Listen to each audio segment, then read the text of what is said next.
Welcome to Establish the Run live stream. I am Mike Leone here with Drew Dinkmeyer. We have this streaming live on YouTube. We also have the audio version up on Establish the Edge, so you can check it out there. We are going to attempt to do an FFPC Best Ball draft. We've done a lot of underdog drafts, so I want to do some FFPC ones. They're 125 tournament. We need you to fill this draft, though. So if you've seen my tweet, retweet it. We've only got a few people in this draft so far. The sit and goes don't fill as quickly as they do on underdog with the higher price point here for FFPC. So prior to the draft starting, we will talk a little bit of strategy here as far as this tournament. There are some differences. I've got the draft board up. I'm going to look at some of these differences. Drew, you said, I don't think you've participated in this one yet, have you? Is this your first FFPCer? Yeah, this would be my first one. So I can see from, our rankings alone on Establish the Run, there's pretty substantial differences when you get into dealing with the tight end premium. And then I assume there's lots of roster construction differences too, in terms of how are you going about things. Yeah, so the major scoring difference is tight end premium. We also have 1 point per 20 passing yards instead of 25, which helps the yardage compilers that maybe don't run as much a little bit relatively. But yeah, the tight end premium is the big one. You generally see Kelsey go 2 or 3 overall. I've seen Waller go very early. Kittle sometimes slips. The FFPCers don't seem to like Kittle. I took him at 2, 3. So out of the 10 spot, I took him in the second round last night in the pros versus Joes, which wasn't this tournament, but it was the exact same structure. As far as roster construction go, the other major difference, not only tight end premium, but 2 wide receiver, 2 flexes instead of 3 wide receiver, 1 flex. So, and then is it third round reversal as well? It's not third round reversal. Okay. So this helps the running back heavier teams a little bit because you've got multiple flex spots, and you also, if you're lighter on receiver, you don't get burned in that wide receiver 3 spot as much. But what I found is it almost benefits the wide receiver heavy drafters more because everyone realizes this. They're more open to seeing kind of the structures we don't see on underdog that aren't that good, where they're just drafting too many running backs basically. And to an extent, the hyper fragile strategy works kind of good in conjunction with that because you can take 10 receivers in FFPC, and the receivers you're taking later are better than they are on underdog because less receivers are getting drafted total. And the hyper fragile works. So then you can start those running backs in flex, and you're still counting on the ones you take early to help. But there are a lot of different builds you can do. I'm also open to. I took a Kittle team that still ended up with 3 tight ends because I was kind of looking at those as receiver picks at that point, knowing I can start all 3 tight ends on a given week. So I had a Kittle, Evan Ingram, Hunter Henry team, I think it was.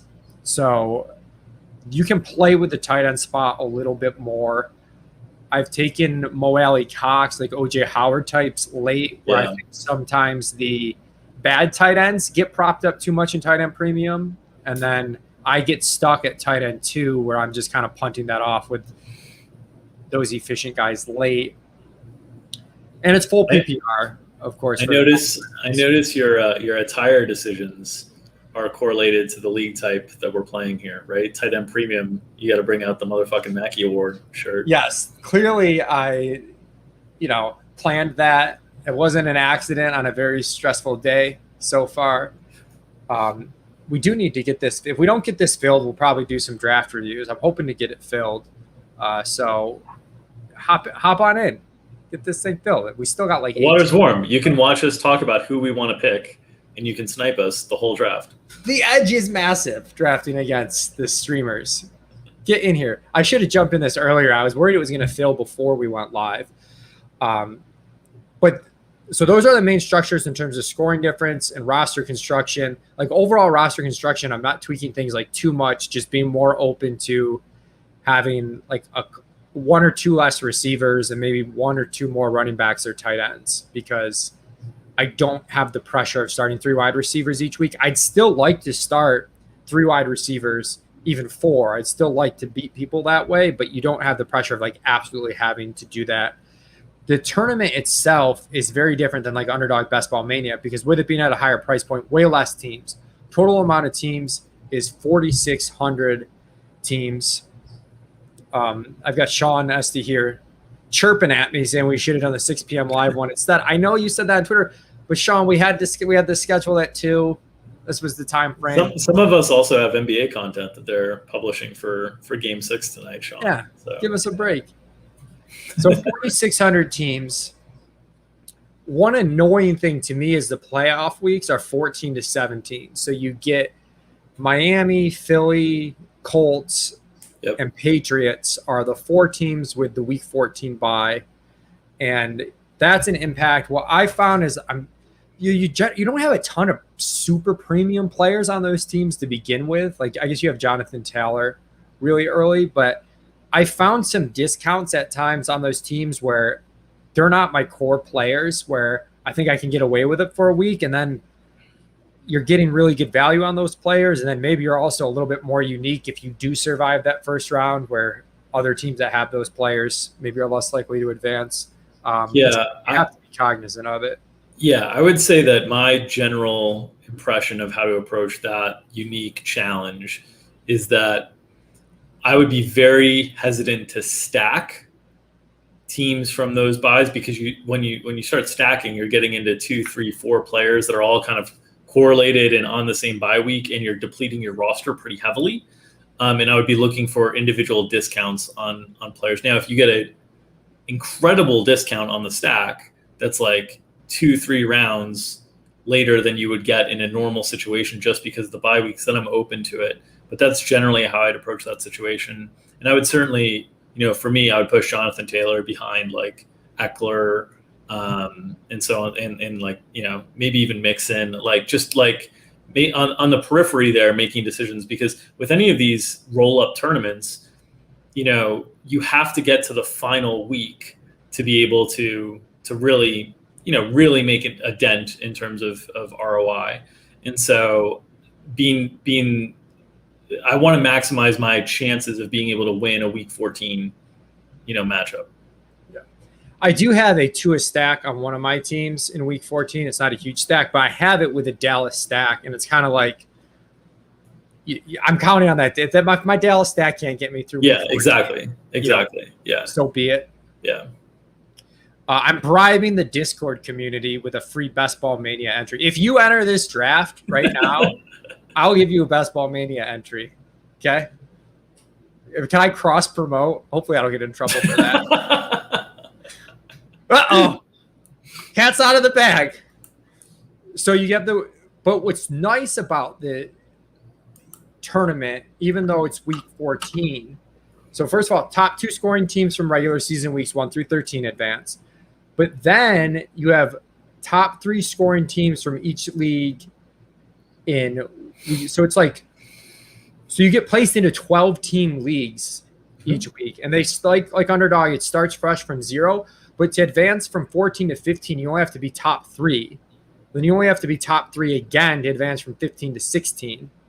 And then you're going to get down to a final 12-team league in week 17. So it's like, you don't need a crazy insane team. Yeah. Like you like Underdog, you need to be winning like the Million Maker GPP almost. For FFPC, you just need to be top 25% in your league. You have to do it 4 weeks in a row. But yeah, I like that. I like the formats that reward some level of consistency. I would my favorite is the playoff points chase, just generally, where it's like 3-4 weeks of playoffs and you just cumulative scoring throughout. That's my favorite. But anything that rewards a little bit of consistency, I think is helpful, because nothing worse than having like an incredible team that even like 1 week finished the second to just a nuttier team, and then would have gone on to win, like the random draw of the 12-team league you're in. Like, it's tough. That's one of the challenges of being fortunate enough to keep advancing in these roll-up tournaments. Yeah, and I also think it benefits the way I draft a lot too, which is I'm a little less focused on the playoff weeks than I think some other people in the Underdog Best Ball Mania.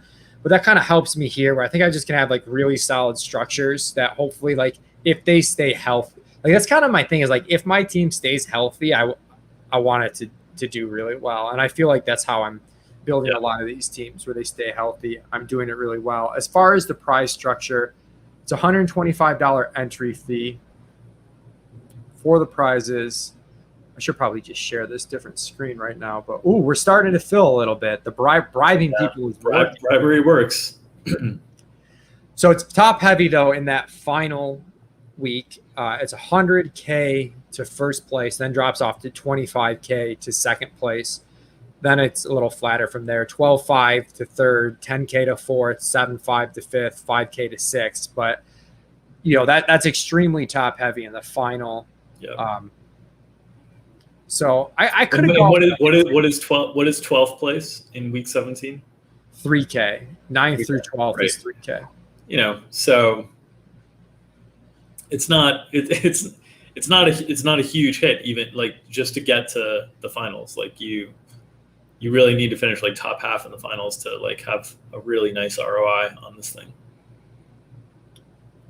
Yeah. So the challenge of the top heavy payout structures, just generally, which I understand, like marketing, it's what brings people in. Like being able to say you have 100K up top, that's what brings people in. Being able to say you have $1 million up top, that's what brings people in. But it just makes it the nature of these that you want to be taking on and embracing a little bit more risk because the payout structures are encouraging you to. Yes, exactly. And I definitely could have gone for like a 50K grand prize and been a little flatter throughout the top 12. So as we're waiting for this, let's give this 10 more minutes to fill. Okay. You got 10 minutes to fill this, people, or we're going to call it. I'm tempted to tweet out my bribe, but I don't quite do that. I think we need 4 more teams. Can we do 4 more? People who have been bribed, tell your friends that I will bribe them as well. And we'll, that's how this works. You don't get your bribe unless it fills. So your incentive, this is kind of like a Ponzi. Okay. Yeah. So you're not going to get your Best Ball Mania entry unless this fills. So there's no like, oh, you tried type thing. So you can mention it anywhere, but that sounds like the right place to go. I mean, the deposit kingdom sounds like the place we need to go. Yeah, just to go anywhere, man. Like let's get it going. Get people who are accustomed to depositing. So I found with these drafts, Drew, that these are running back heavier drafters, and it like fits the way I draft perfectly, where I'm wide receiver heavy, but I'm not like quite as anti running back as like I think some of the more known analysts in the like underdog streets are. But I think like that works out really well. And I was doing a podcast with Curry, and he was talking how he in an FFPC draft took Antonio Gibson in the first round. Like you have to be somewhat tethered to the market you're playing in. Underdog, if you're taking running backs early and then there's all these running backs late, like you can't take advantage. We filled, baby. We're filled. So, we're filled. But we got the number 2 pick. Kelsey season. Perfect. Really? Okay. We're going to have to talk about that. But like, because people are going to draft running backs more frequently and throughout, it's like you can take your high-end running back early and know you're not sacrificing any of your receiver advantage that you're still going to build up, if that makes sense. So it's like the best of both worlds for me. So our rankings have Kelsey above Cook. I was going off of our rankings here, spreadsheet guy. They're like super close. I mean, it's like 2, 3. I mean, we can take Kelsey. Oh, it doesn't matter to me. I'm fine either way. But I have a couple Cook teams. I don't mind grabbing a Kelsey team. Let's go Kelsey. That's fine. Okay. Let's make sure X out Cam Akers from our draft queues. What the heck is going on in this queue? Yeah, I don't know, but just eliminate it, please. Get rid of all of it. I don't want Saquon number 1. I don't know what's going on. What is happening? Is there a clear queue option?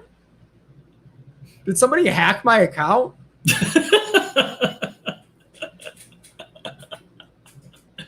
Shaughnessy, you were complaining about this. Yeah, look at this guy. Gave in the bribe, and then you get the first pick. You have to take Kelsey with the first pick. So pay the bribe back.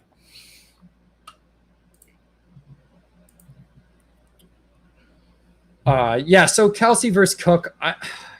Yeah, it's tough. I do think that sometimes the mid-tier tight ends get overly inflated, and even if I think Cook's a little better, like with Kelsey, it's like you don't even have to worry about tight end the rest of the draft. Like you can, if they fall, you can tack onto your advantage and like really put pressure on the rest of the room. But if they don't fall, you just take the better values at the other positions. People, how are people going to redeem this?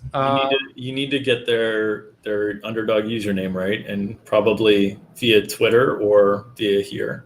Send me a screenshot.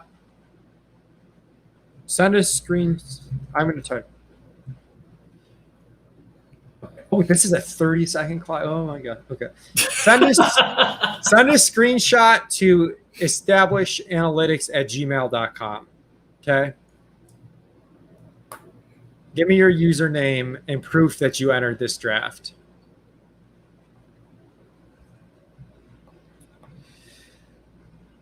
So this draft room might be a little bit different. You know, our people are a little bit wide receiver heavier. So this might end up being a different draft room. We'll see. I have in these, like I started a CMC Ridley AJ Brown team. Like the receivers will fall. Wow. It's in part because you're getting the tight ends. Yeah. The other thing that we took away from that we could have done with Cook is like Pitts is in that 2-3 turn. Like he goes out the 2-3 turn, which is early. But you could still take him if he was the best available player. I don't know. I think he's in.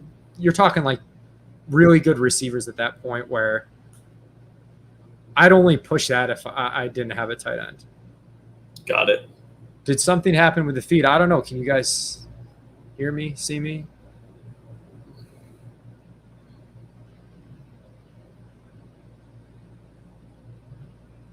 Okay. See, questions have slowed. So I am a little bit worried. I see the YouTube stream looks like it's working still.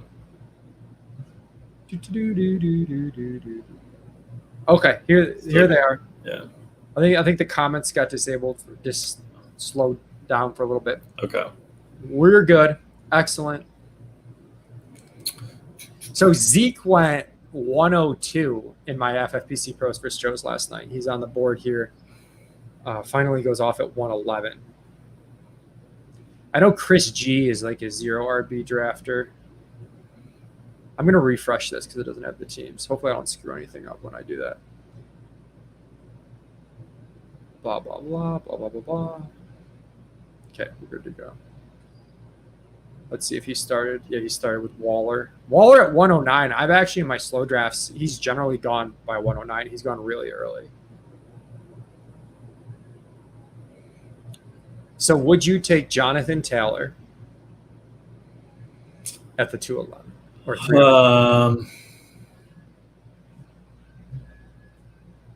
Well, that's a good idea. I don't know. I think yes. But yeah, it's hard for me to know that you'd be going into a playoff round without one of your top bullets, like right off the bat. You're guaranteeing that. It's especially hard with the way we draft at running back. Yeah. Because we're drafting thin. Yeah. So it's like he's gone, so that's helpful. Yeah, that would have been a tough call for me because I think he would have been probably clearly the best talent on the board at that point, but that would have been tough. So I have the draft board up now, so you guys can't see our queue. Granted, Dink can't see our queue either, so that's okay. I have our rankings, so I assume they're. That's actually good that you have the rankings up and I have the room up because I do have a little tougher time when I don't have it integrated, where I just miss things here and there. Chris G with Devontae Adams. Like this is what I mean. Like these Devontae Adams starts might not last for a while.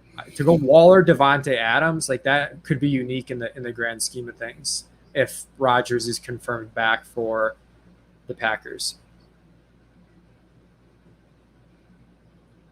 Yeah, we were talking about that before we went live, but I have gotten, as a Chicago Bears fan, Rodgers has destroyed me on all fronts for my entire life, basically, and I feel like I've gotten him wrong every single step of the way, and I've been fading the situation hard. So if there's any reason to be optimistic about Aaron Rodgers' return, it's the fact that I've never gotten anything related to him right.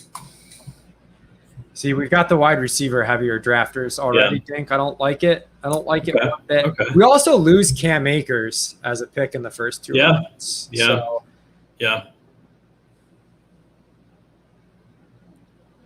So I am.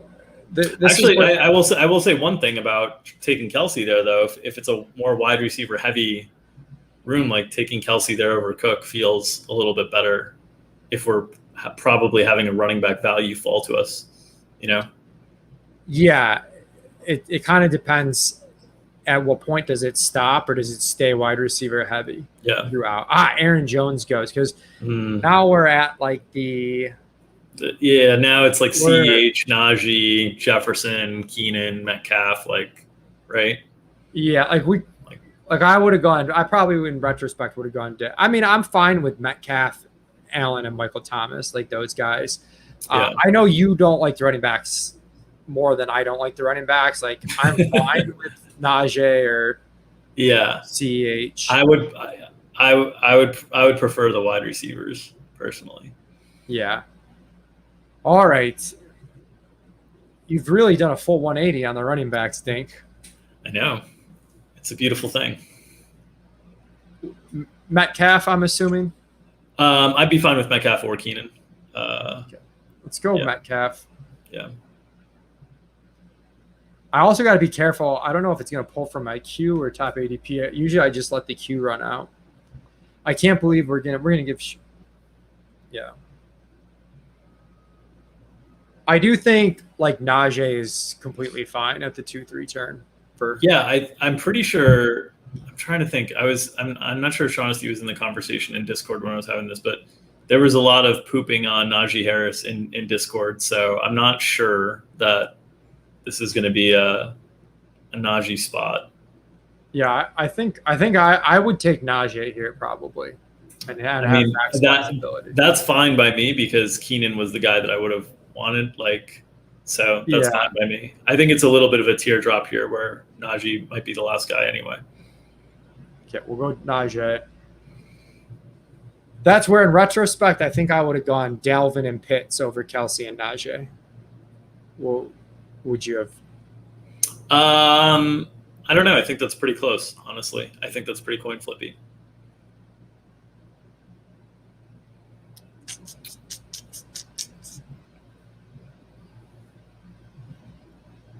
Yeah, it's close. I just think that like the edge Dalvin's what you want at running back. All the other running backs are so Dalvin could get hurt, but if he doesn't get hurt, you're getting what you want. Whereas every other running back, that's not necessarily the case. Yeah.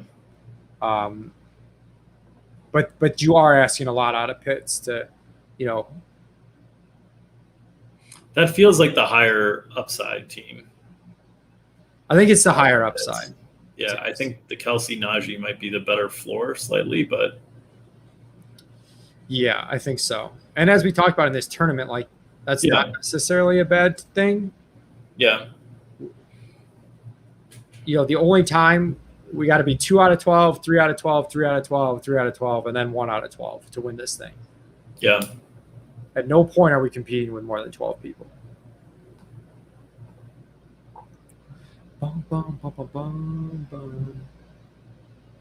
But yeah, almost, most of the time in these drafts, like that Ridley Jefferson, AJ Brown tier, and Keenan Allen, we would have gotten 2 of those guys pretty easily. Oh, wow.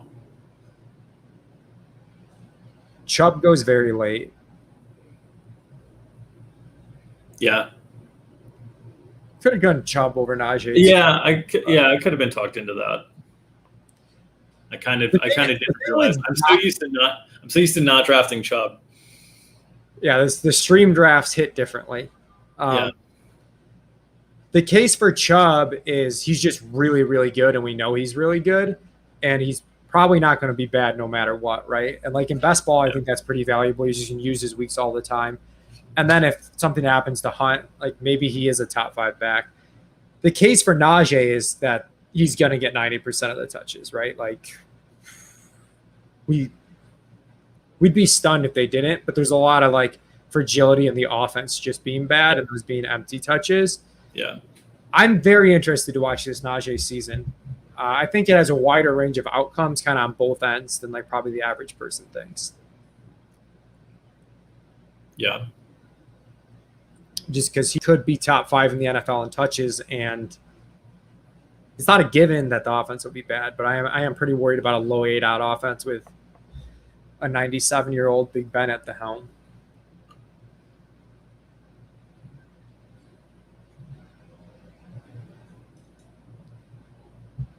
Hawkinson goes to the end of 3. We still haven't had Mark Andrews go. I got Mark Andrews at 410 the other day, which was pretty late. Andrews goes now here at 311.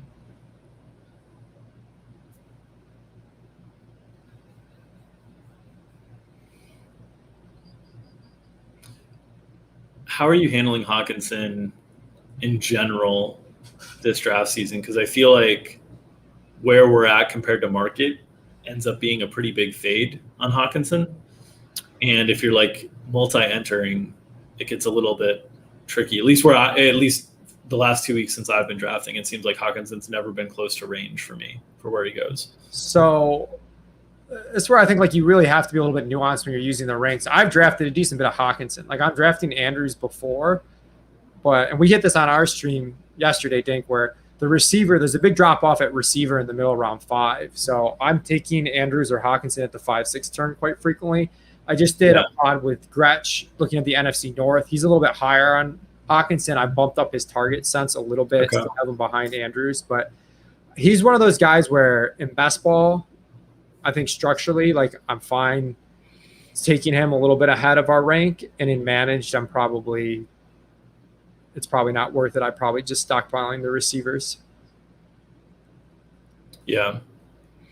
Yeah, he's a guy that I don't think I have a single share of yet. Mark Andrews is my highest exposure player by like a wide margin. So I might have to naturally start diversifying that some, which is one of the things that I like about kind of drafting in throughout the course of the season is you can kind of like manage and know that you're making decisions. Like I said this before, I got lucky on this, but I felt like right off the bat, I was drafting a lot of Cam Akers. And then the last week or so, I've been like, okay, slow down on Akers, start pumping in some Henderson. And the Henderson lineups happen to be, for me, with a lot of my CMC lineups, because he's kind of like that second or third back when I get a CMC team. And so those teams look great now. And so I'll probably have to slow down on Andrews quite a bit, slow down on Marquise Brown, some guys I've been drafting heavily, and pull back exposure to some other guys around them positionally. So this is where I feel like this room has jumped the shark a little bit and maybe even gone too wide receiver heavy. Yeah. I think like there's a drop off after Thielen, but like with the ability to start 4 running backs and not having 3 wide receiver spots, like I have like 0 shares. I was gonna say I would take Chris Carson here, but he went. So I have like 0 shares of Chris Carson. I think Thielen is definitely a pick here. Okay. Our ranks probably agree with that. Thielen is behind Miles Sanders in our ranks. He's behind Darrell Henderson. He's behind David Montgomery. He's behind Julio's gone, Lockett's gone. So those would be the guys. In terms of wide receivers, he's the clear one. Though, he is, unless Woods is gone. Yeah, he is the clear one left on the wide receiver totem pole. And by like a pretty good margin. Running back of these running backs that I know you hate every single one of them, which do you hate the least? I don't hate these guys. Well, Shaughnessy's, going to pick, so I probably will keep that information until we're on the clock. Like, this is where I think we've gone a little far, is like when Ayuk's going 412, but maybe I'm just a stone boomer. Like, I feel like we've flipped it a little bit when Ayuk's going 412. Yeah. Could you scroll down? Could you scroll down? Because I cannot see the draft board. Oh, yeah. Oh, there it goes. Montgomery. Okay, I would, Miles Sanders or Gerald Henderson here is totally fine for me. I kind of like taking the swing on Henderson. I think he's gonna like move up. Yeah. The other thing is, like, are we drawing dead to Henderson teams already drafted? That's why I would lean Sanders. I don't know how many of these have been drafted, but yeah, that's why I would lean Sanders. Oh shit! Oh, okay. We didn't look at the Miles Sanders bye week. We probably should have gone with Henderson. Oh, we were running out of time. I forgot about that. Yeah, that would have been the tiebreaker. That would have been the tiebreaker. Yeah. All right. Well, we got to survive week 14. Yeah, that would have been the tiebreaker. Chris G has confirmed I am a boomer. Hashtag you are. But this is where it also depends what the room keeps doing. You know what I mean? Like, what happens on underdog with these running back ADPs falling, the wide receivers getting pushed up, a lot of the drafts, they keep going receiver, and it really changes the dynamic. And that's what's hard to not foresee, because at a certain point you have to stop drafting running backs. Like, just structurally, we know if you the number one thing I learned is you can draft running backs early, you can draft a lot of running backs, but you can't do both at the same time. You can't draft running backs early on. The math changes a little bit with FFPC, because you can start 4 running backs and you don't get killed in wide receiver 3 spot. We still prefer beating people with 4 wide receivers. That's our preference, but there's an out where if the room goes too far one way, we can tack on more running backs than we can tack on an underdog. The other thing that I wasn't going to propose to you was what just happened was Mahomes, since we had Kelsey. But I know you're like really anti-Mahomes. But he was actually our highest ranked player on our ranks available. I mean, that would have been an acceptable spot for Mahomes, the 5th round, well below ADP with a stack. I'm anti-Mahomes with we talk with Davis Maddox, like he's drafting him at the end of round 3 unstacked. Like, that's utterly insane to me. But when you're talking, Mahomes just went where the other quarterbacks usually go. So. Yeah, that would have been the other conversation. As Todd says, this draft room, some of these guys are going to go lower relative to ADP than anybody else. But my big thing with Mahomes is I feel like you're paying a really big premium for floor, not in the 5th round, but when you're taking him even at the 3-4 turn, I don't think his ceiling is that much higher than Allen, Dak, Kyler, Lamar. And the other thing that I'd add to that to strengthen your point, in my opinion, is that 5th round is about where you start to get skill player dry generally. And so the difference between the 4th and 5th in terms of where you're taking your quarterback is pretty important in terms of the skill player discrepancy. So if you take Mahomes in the 4th, it ends up being like Mahomes and like Deontay Johnson or something like that, versus like a Lamar, a Dak, a Kyler, and like a T. Higgins or something like that. Or, I mean, not even T, it's like Lamar and it's like the 3 Godwin or DJ like God or CeeDee Lamb, yeah, Amari Cooper. Like, it's very distinct difference in the wide receiver. Yeah. But yeah, we have someone commenting that he's going closer to the next tier in these. Yeah, I don't know. I haven't gotten as much elite quarterback on the FFPC ones as I have the underdog ones. So the ADP is a little different. I do have, as I mentioned, like a Dak premium double stack where I got Dak at later at the end of the 5th round. But yeah, here at this point, I'm just kind of monitoring what the rest of the room's doing. And they're starting to take some running backs. So it's evening out a little bit, which is good for us because we took 2. That's where it gets kind of a little bit shakier, is if we would have had to take a running back again, not had to, but felt compelled to because of the value. Now that some of these are going off the board, it's easier. Todd in chat is really trying. I think that's Todd from Tampa, really trying to get me on Mahomes, but I want to be below the field of Mahomes and underdog for sure. I probably haven't done enough of the FFPC ones to say I've done about 6 of them, but it hasn't really ever crossed my mind to take Mahomes.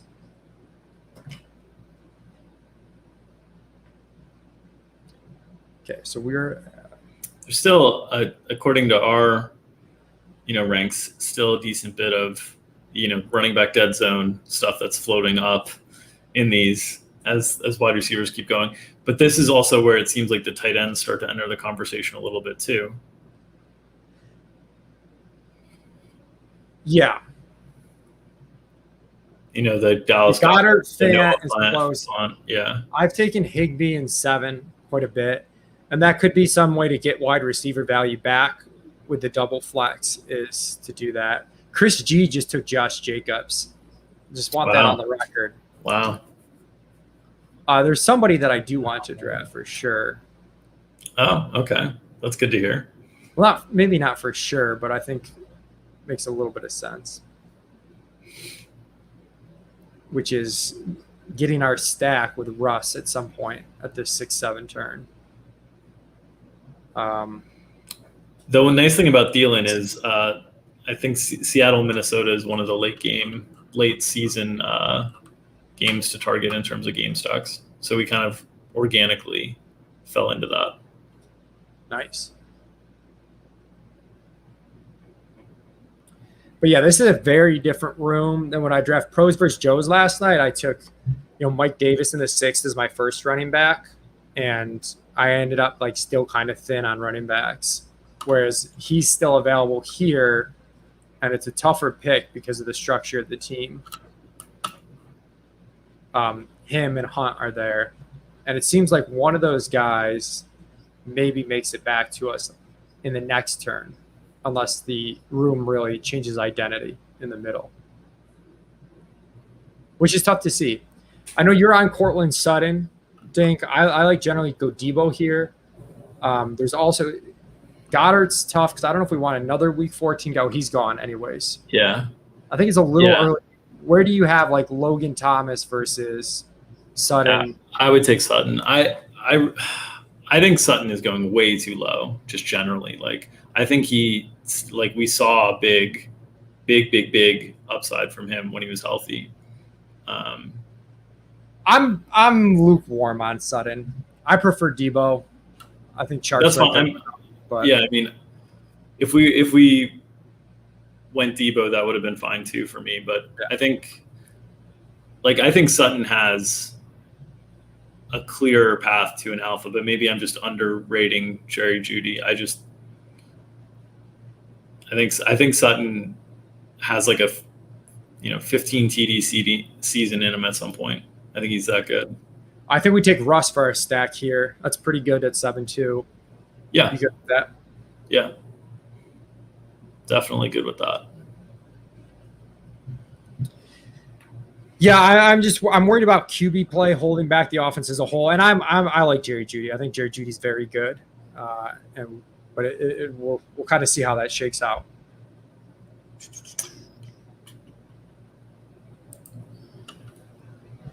So we are at, you can see on the draft board, somewhat balanced, a little more balanced team than I usually have, but it's going to be a hyper fragile team. We're probably taking 5 running backs. I think hyper fragile FFPC, given the 2 flex spots and Miles Sanders' Week 14 bye, we're probably taking a 5th back, even though normally I would only do 4 backs in this build.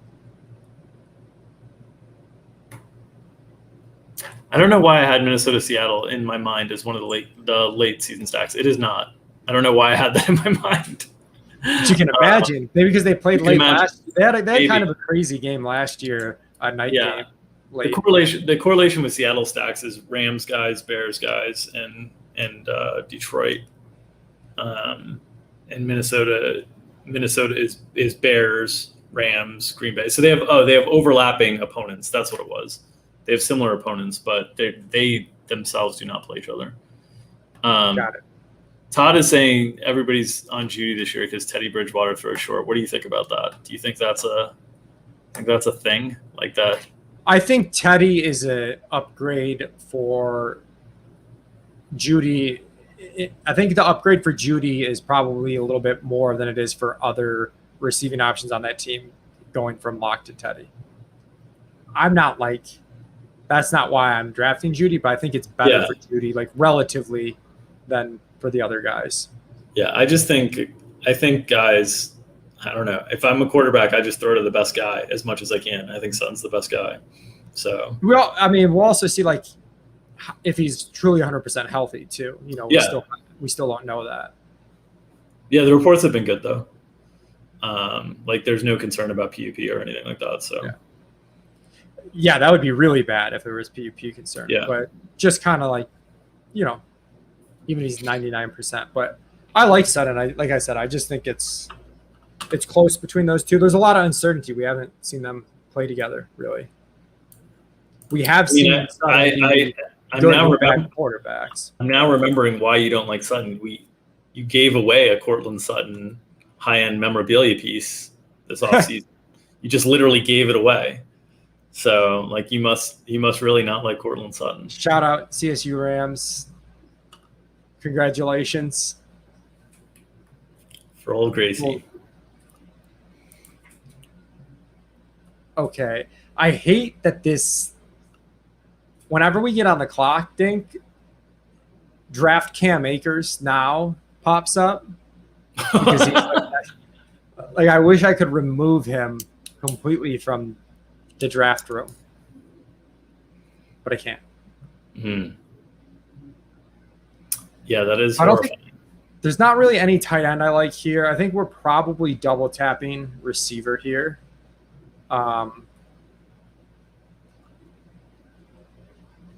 You know, there's Michael Carter and Mostert, but I don't know. I think we're double tapping wide receiver with the way this room is going to go. Okay. Because what looks like a deep tier, I think, could drop off pretty quickly if people keep hitting them. And we've only got 3 through 7, which is lighter than I usually am at.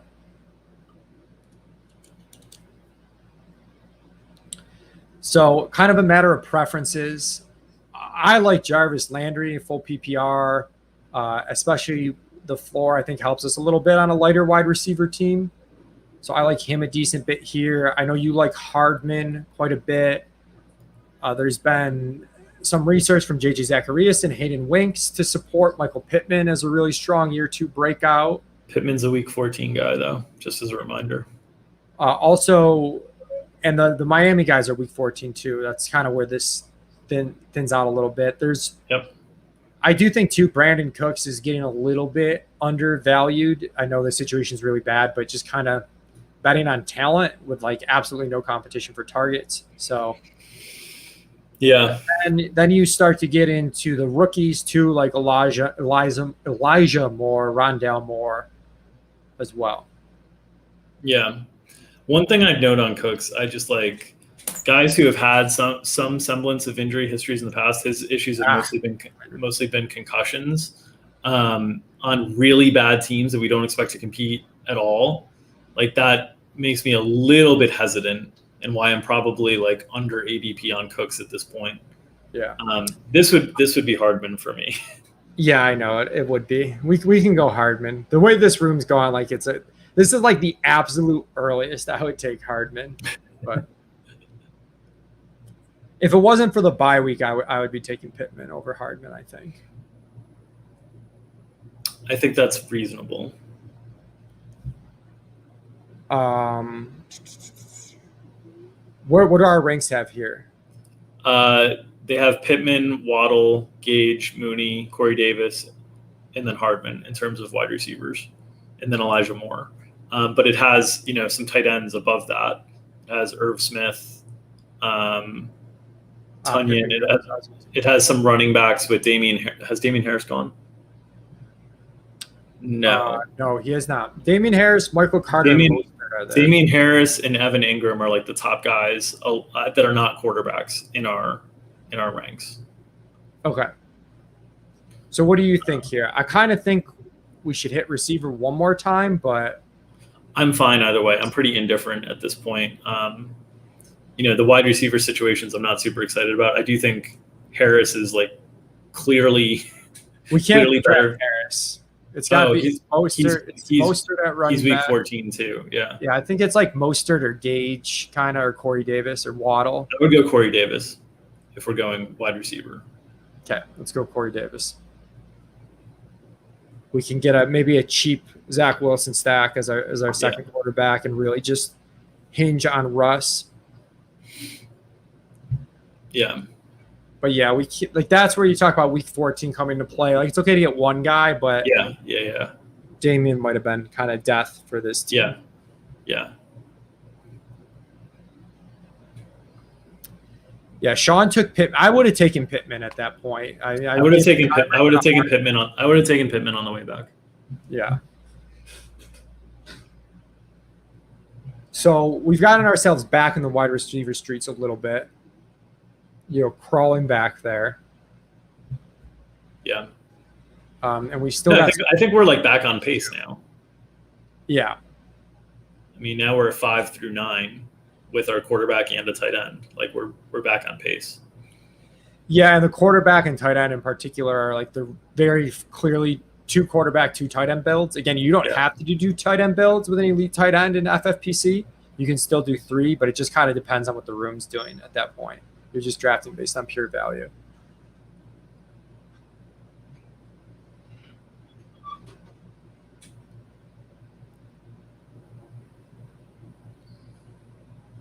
This 30 seconds, it goes very fast when you're on the clock, but off the clock on the turn, it takes a while. I'm also like a little, like the underdog ones, I'm like a little more prepared for. A little bit more in rhythm on. A little bit more in rhythm on for this type of draft room, I guess is the way I would put it. Yeah. I haven't really experienced this type of draft room on FFPC yet. So I think we're doing a pretty decent job of like middling things where we're taking some value, but we're not like getting sucked in too far into stuff. But we'll see. Yeah, I feel pretty good about things. Yeah, I would have liked like Jarvis Landry or Brandon Cooks over Corey Davis there, but the room just didn't give it to us. No. So Josh Brady is asking, what was the thought on Pittman over Hardman again? So Hardman over Pittman is he rephrased it. Basically, the tiebreaker to me is bye week. The fact that Michael Pittman will not be available for the first round of the playoffs of this format, and Hardman will. I think they're both very good breakout candidates this year. I think Pittman has probably a better performance profile, but if I can get somebody who has a chance to be, and should be the number 3 in target share on the Chiefs offense tied to Mahomes, like I want to bet on that. And a guy who has, when he's gotten opportunities, been pretty efficient in his career. I'm interested in Hardman this year. I know there's a premium to be paid to get there, but like I want exposure to the Chiefs offense where I can get it. Yeah. And I was in on Hardman more when his cost was better. Now I kind of feel like he's fine to draft, but getting really close to his peak.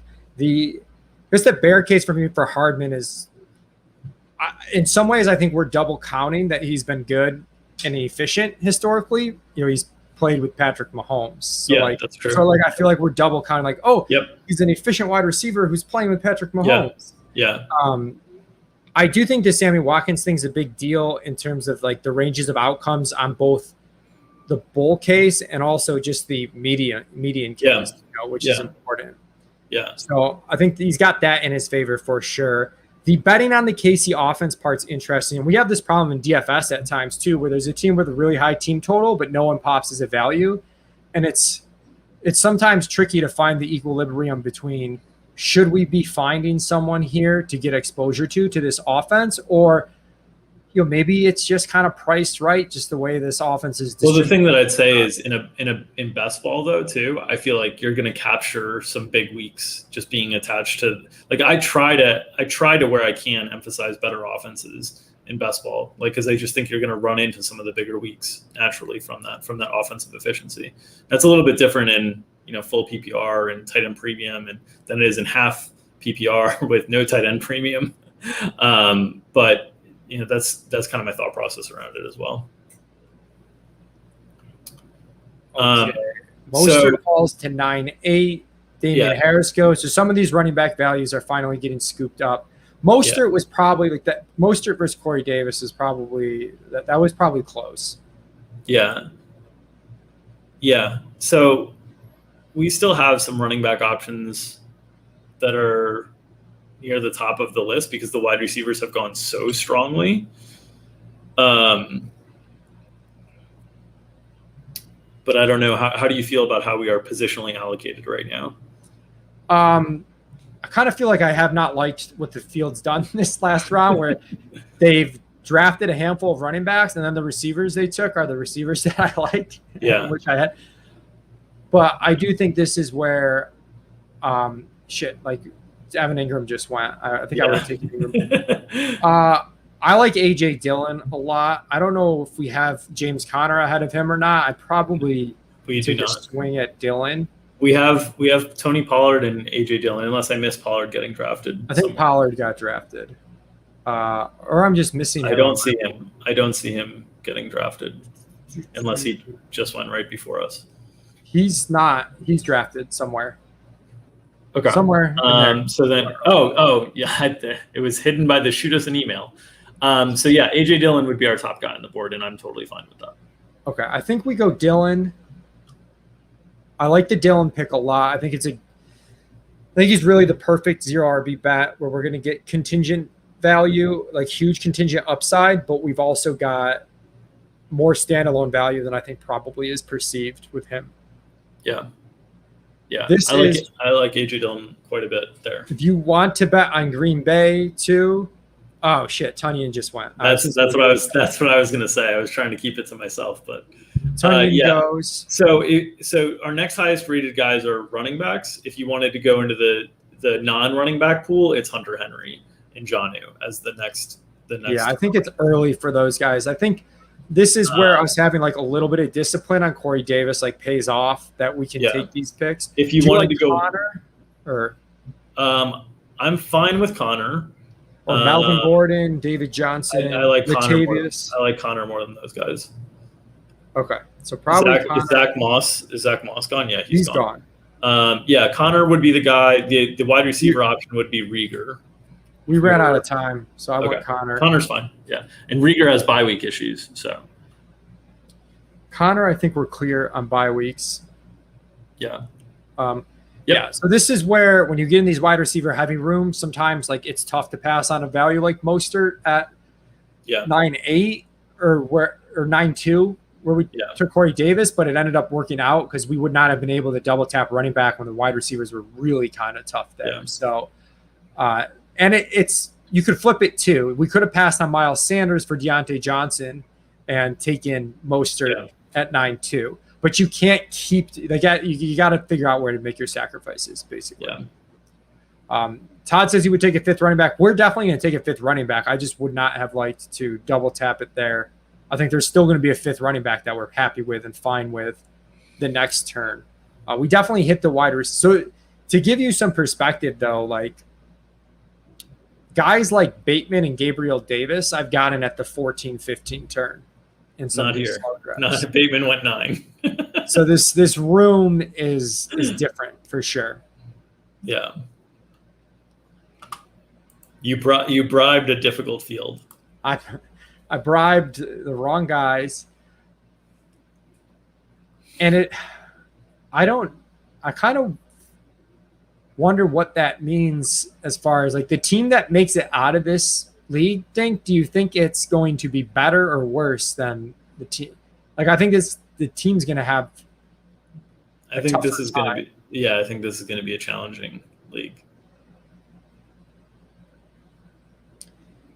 Because basically, what you're able to do in the less wide receiver heavy drafts is kind of have the exact same team we have with better wide receivers. Yeah, yeah. Like, maybe we have a shakier second back because we don't take Miles Sanders because, T. Higgins is there or whatever. Yeah. But essentially, we could have the exact same team with better wide receivers in a different draft room. Yeah.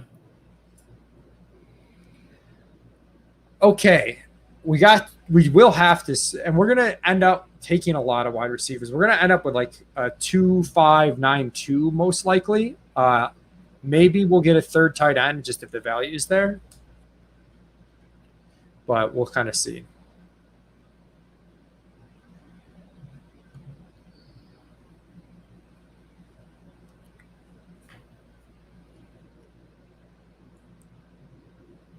My boy Manny Sanders off the board in 11. So sad.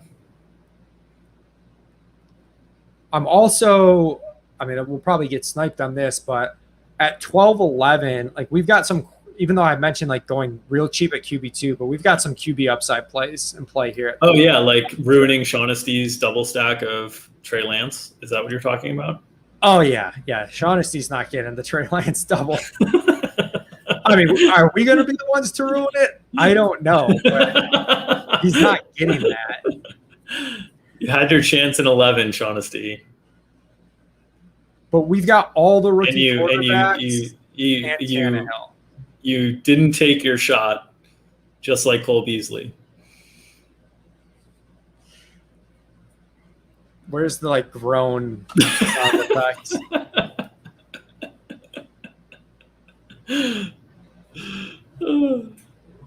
Here we go. Here's the comment.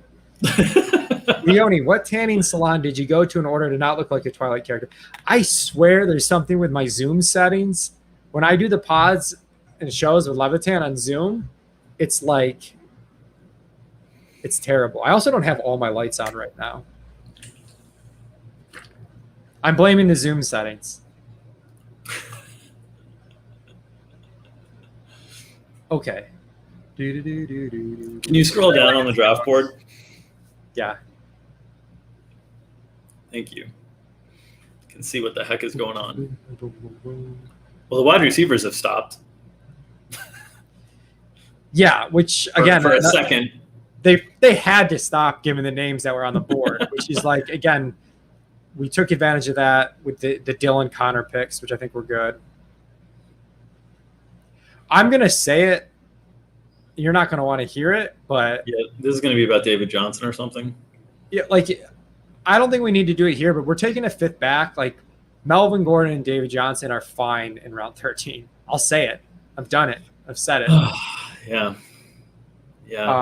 We did get sniped on the. Well, there's one more rookie QB. I think I would take an unstacked Lawrence here and just be done with second quarterback. But I don't feel super strongly about it. I'm totally fine with that because all the other guys that are here I don't want to draft. So yeah. So we'll take an unstacked Lawrence. Did you take him? Because I have one other suggestion, but I can hold it. Yeah, hurry up. Actually, take him. I think the other suggestion will come.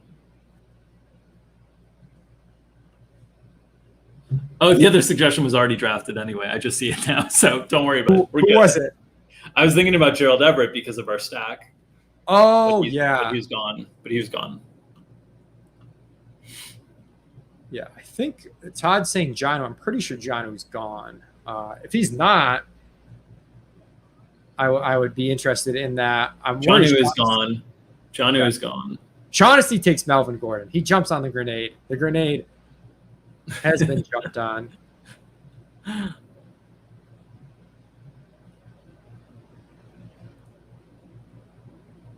Bum, bum, bum, bum, bum, bum, bum. Shaughnessy bleeds this clock. He's soaking his EV up for all it's worth. Just in case another news report breaks. Nah, he takes Hunter Henry. I would have taken Hunter Henry. Yeah.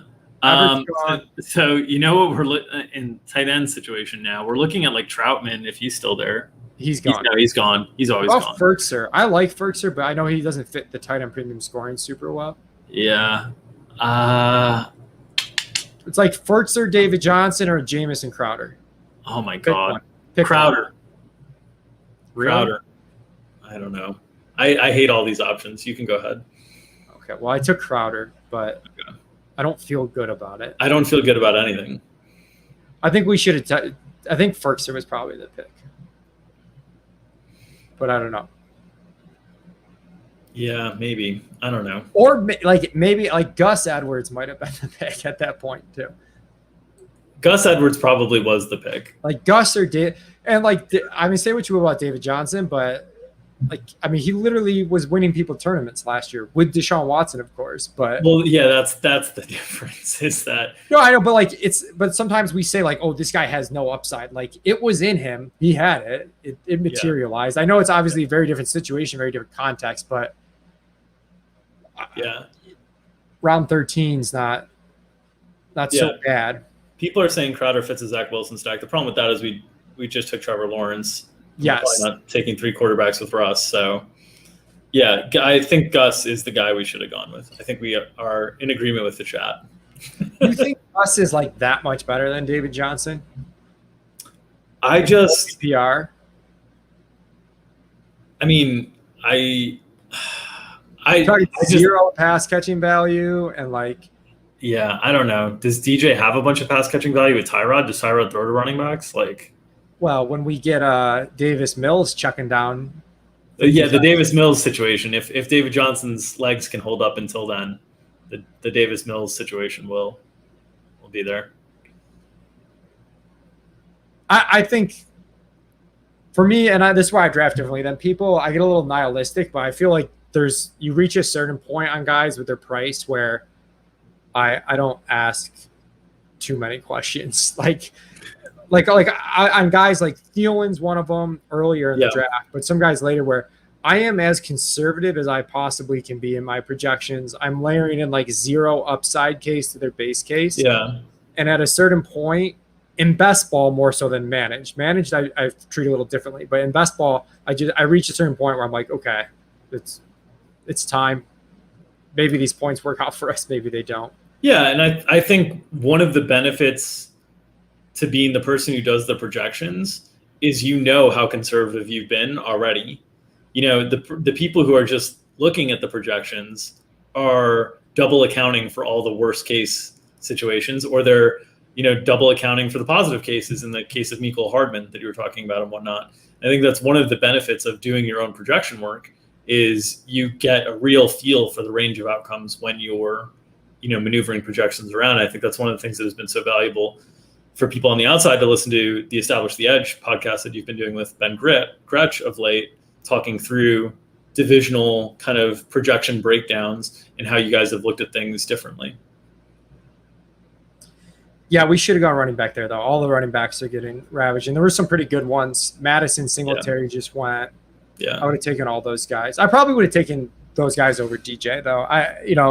Again, this is where it's hard not having my ranks integrated, even with you feed, and it's hard for you. You don't know who's been drafted when you're looking at the ranks. Yeah. So the fast draft they take some getting used to, for sure. But I feel like almost nothing's changed at wide. We took the one position where nothing's changed. Yeah. Definitely did not work to our benefit there.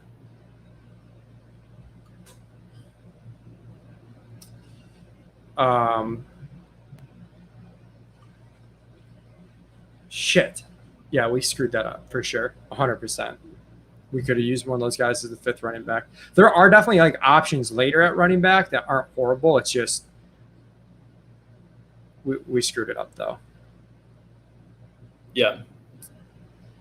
There's McKissick, Darrington Evans, Giovanni Bernard, James White. James White's probably out with week 14. For only taking 5 backs, I don't think we can double up.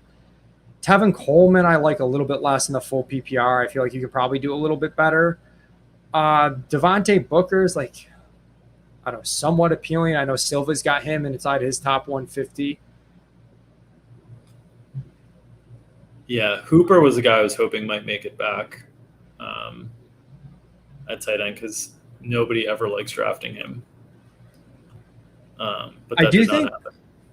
That Ebron goes too late.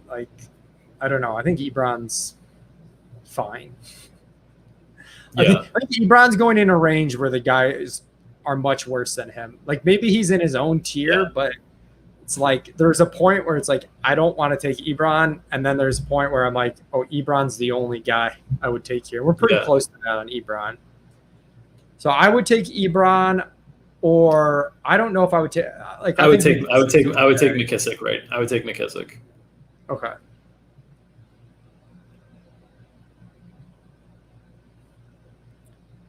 But yeah, we should have flipped Gus Edwards because we should have. The thing that I didn't think it through was also that some of the late round running back options that I like are week 14 guys with James White and Gainwell, and so becomes a little bit of a struggle there. Yeah, McKissick, I haven't taken an underdog, but in full PPR, I think he's fine. Like, I think we're at a point, like he's valued as if last year didn't happen. Like, I get not overvaluing last year, but yeah, I feel like he's a little bit worse than that tier we just missed on, but I think the next drop off is big. I think I would take Ebron. I would go Ebron here. I was going to say Ebron and Gronk. So.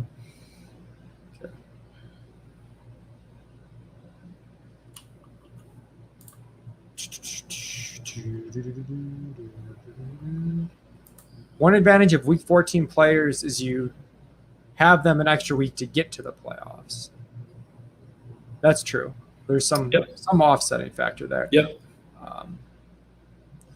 I think about that too with the FFPC league playoffs. If you're doing the managed leagues, it's confusing too because they have the league playoffs are while there are bye weeks going on. I think it's 13 and 14, and then they do the points race for the overall championship 15 through 17. And you can get into the overall playoffs by winning your league. You also win an additional prize if you win your league, but you're also guaranteed to make it to the overall championship if you're the 1 seed, if you're top record or top points. So there's some push and pull where. Yeah.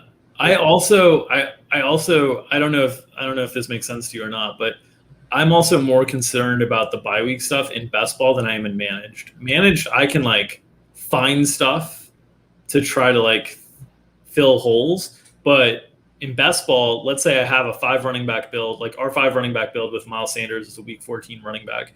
If we have one other running back injury, we're now down to really counting on 2 scores from guys. And I can't fix that. I can't go drop my 9th wide receiver to get another running back as insurance. You know what I mean? Yeah. I mean, if you're worrying about bye weeks and managed, shut it down.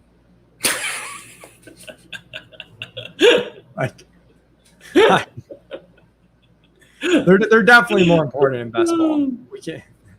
You can only sacrifice so many points. And you made the point on the stream yesterday that the ideal scenario is we just hit an awesome. We have some breakout players. We hit a huge team, and it doesn't matter, right? Like we blow our competition away, but we want as many outs as possible. Yeah. And that's the tough part through thinking through fantasy in general. Is I think there's been an evolution where some sharper people have come in and thought a bit more macro about things, and it's very helpful and very good. But you still need to kind of understand your outs to an extent, it's not always going to be black and white. Like that guy was a super great pick or that guy was a super bad pick.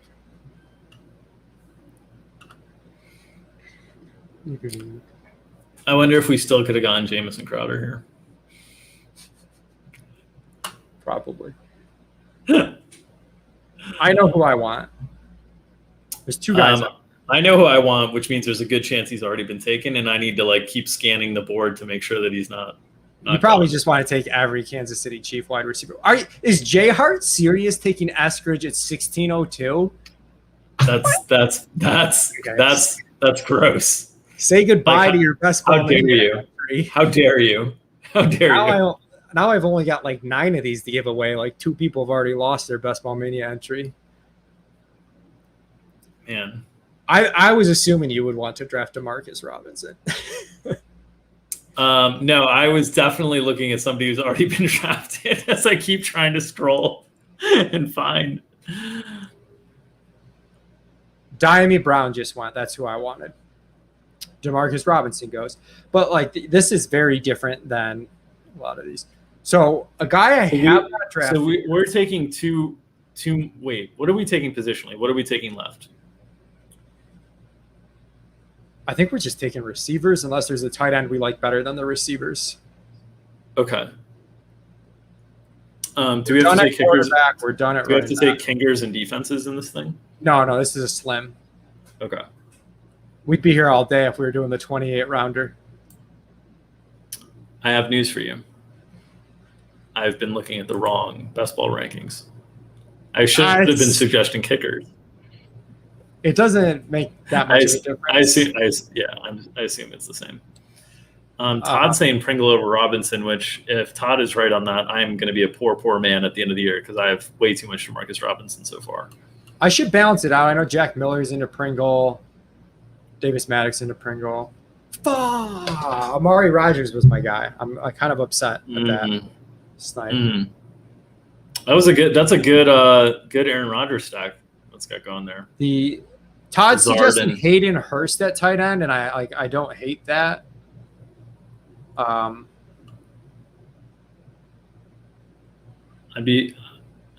don't hate Hurst.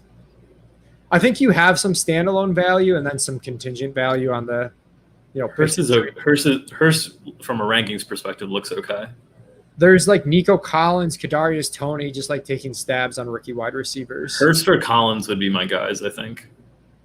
I'm gonna go Hurst just because I think we'll go 3 tight ends, and I think that's fine here with the double tight end flex and the T premium scoring. Okay. I'd probably take Hamler. Did Hamler just go? I was gonna say Hamler too. Shaughnessy's got our rankings. Yeah. Did Slayton go?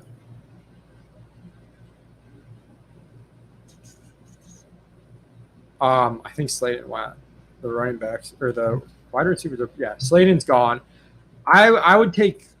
I think Nico, but I don't have our ranks in front. Nico Josh Palmer too. I like Josh Palmer. Palmer, Zacchaeus, Deshaun Jackson, Toney are ahead of Palmer. All right, I'm gonna take the Toney share. I'm gonna do it. Okay. I know it's gross, but it's happening. Yeah. Slayton's gone. I'm not taking Kendrick Bourne, Todd. Get out of here. Stop yelling names at me. Well, he was yelling names at us with Hurst, and then said no when we drafted Hurst. So I don't know what's going on. I think we're getting reverse eckled. Yeah, I guess that's where, and this happens in underdog with different tight ends, but I think the tight end is more likely to be used in your flex a couple of times, but you're way less likely to hit that very lucky, super high ceiling outcome. Hayden Hurst isn't going to be a league winner, but we could use his score a few times a year. Not in tight end, but because of the double tight end flex, and because we're talking about drafting Kadarius Toney and Nico Collins. Those guys could be zeros all year long. Yeah. Slayton went in round 13. Well then. Which is probably why you didn't see him on the board.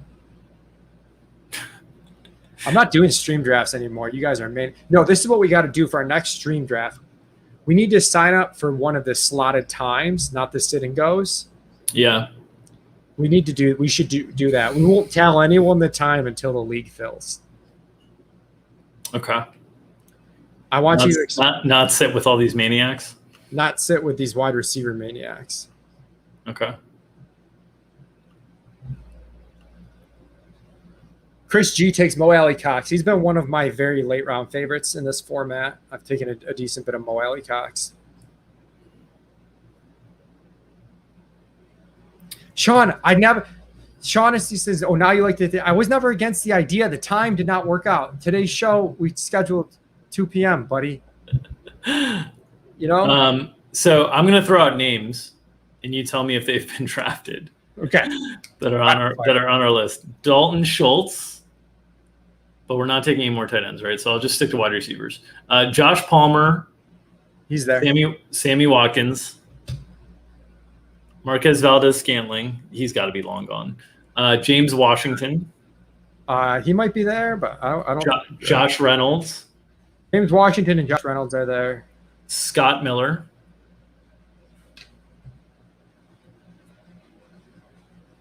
He's probably there. Randall Cobb. Randall Cobb, oh boy. Randall Cobb is there. Adam Humphries. Adam Humphries is there. Humphries, like if he wins the slot job for Washington, is somewhat interesting. Kendrick Bourne. Oh, well, then we have to give it to Todd, but yeah, he's there.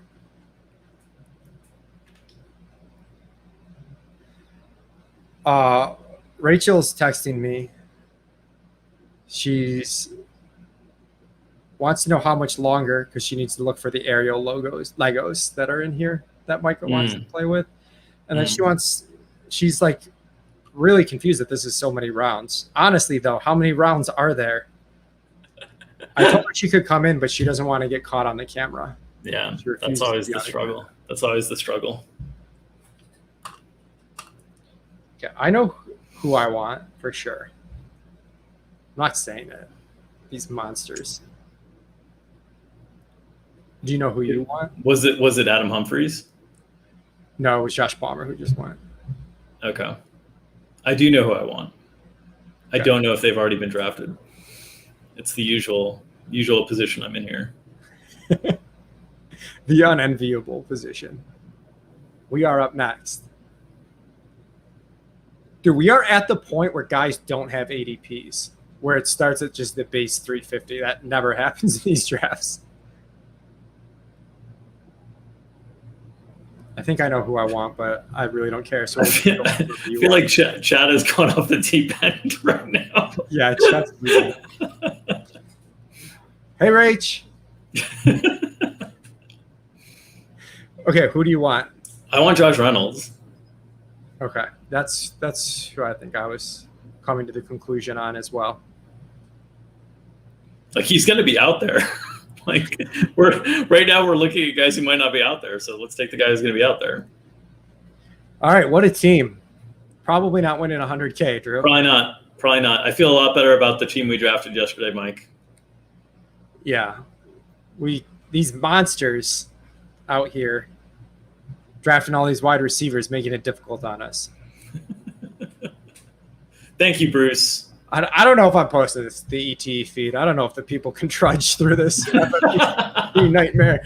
This might just live on YouTube for the 100 of you who tuned in live. Fair. But yeah, I do think sometime over the next few weeks we'll do a scheduled one and we'll wait till it fills and we'll tweet it out. And I think that'll be a little bit more fun and we'll have our ducks in a row a little bit better having done one of these together. Chris, I just want you to know that it'll forever be on record that you took Josh Jacobs. So I will let the Ship Chasing Discord know that and make sure that they are aware of that. But thank you, everybody, for tuning in. We got all the best ball content on site. Justin Herzig released his best ball exposure so far to this point. Definitely something you want to be cognizant of to see if you're way off. Anybody else Justin's way off on. Want to tell sharp people. So check that out.